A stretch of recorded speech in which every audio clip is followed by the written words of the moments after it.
This PoetryPower video focuses on the Emigree. Before we start, I want you to think about what it must feel like to be thrown out of your own country. Now, there are all sorts of reasons for that across the world, all kinds of reasons for that. But what you need to imagine is that you're not allowed to go back.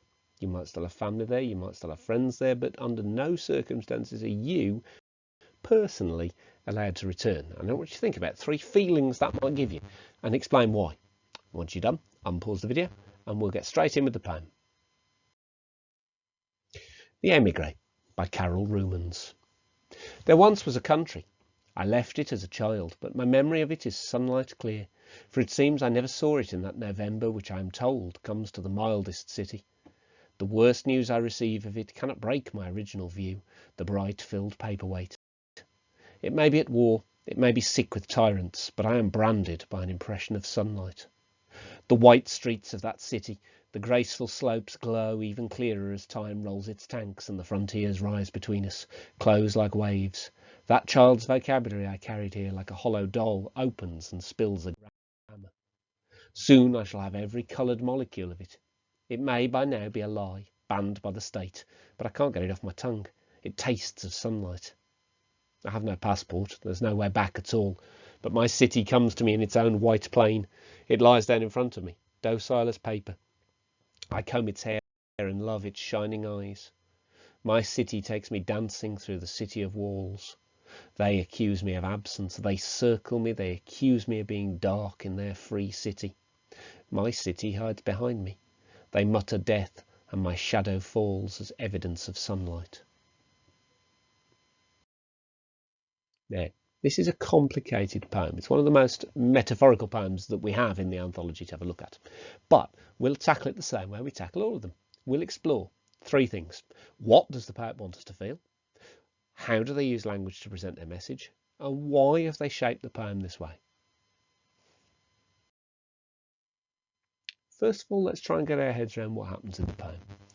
She's talking about a city that she remembers from when she was a child, and she remembers it full of sunlight. There are lots of references to light in the poem, to the whiteness of the stone. It feels like a Middle Eastern city. The references to heat and the references to sunlight make it feel, with what we know of world politics, as though it's from that region of the world.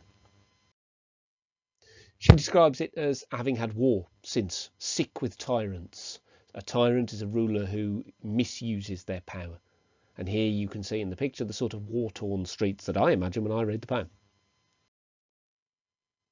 A lot of this poem is about memory. It's about the memory that is like a bright filled paperweight. She talks about it sort of weighing down what she knows about the country. And here you can see some photos from a house in Iraq, which have been partially destroyed after some bombing, but still sort of stand there as a family memory. And I think that's quite a powerful kind of way into this poem, that family and memory and the things that you carry with you are important.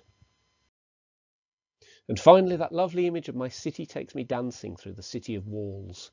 The idea that her memories give her something free that's in a contrast to the political situation she's in now. So, what is the poem about? It's about the power of memory and nostalgia. Our speaker talks about a city she left as a child, which now seems to be under attack or run by ambiguous tyrants who are referred to with the pronoun they. An émigré, the word from the title, is a female who travels from one country to settle in another. Her view of the city is positive and it hasn't changed. It's unwavering. How?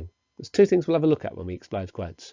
Place is presented as powerful, and memory is a positive thing that helps you survive. We'll have a look at those when we explode some quotes in a minute. Why?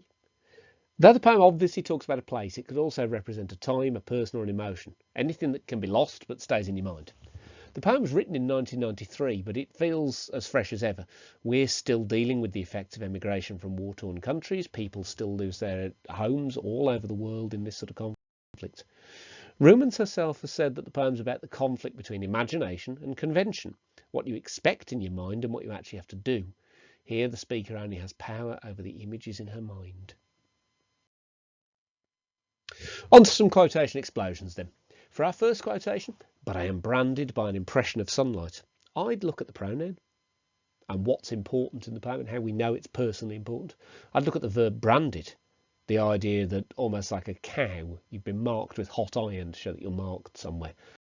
And whether that's a positive or a painful memory.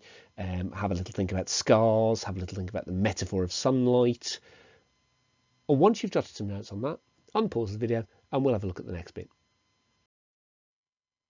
In this next one, we have the quotation, "My city takes me dancing through the city of walls." Here you've got a metaphor, perhaps two, the volta and the change in the middle, the way that the two halves of the sentence are juxtaposed. Once you've had some thoughts about this, unpause and on to the next slide. Now, it's time to explain some of the things that we've done. Here you've got the standard paragraph structure that we use, and I focused in on the city itself. I focused in on, as you can see in the quotation in line 2, in the line, "My city takes me dancing through the city of walls." You should pause the video here and give yourself a good 5 minutes to write this up, maybe longer if you need it. Once you're done, unpause the video and on we go.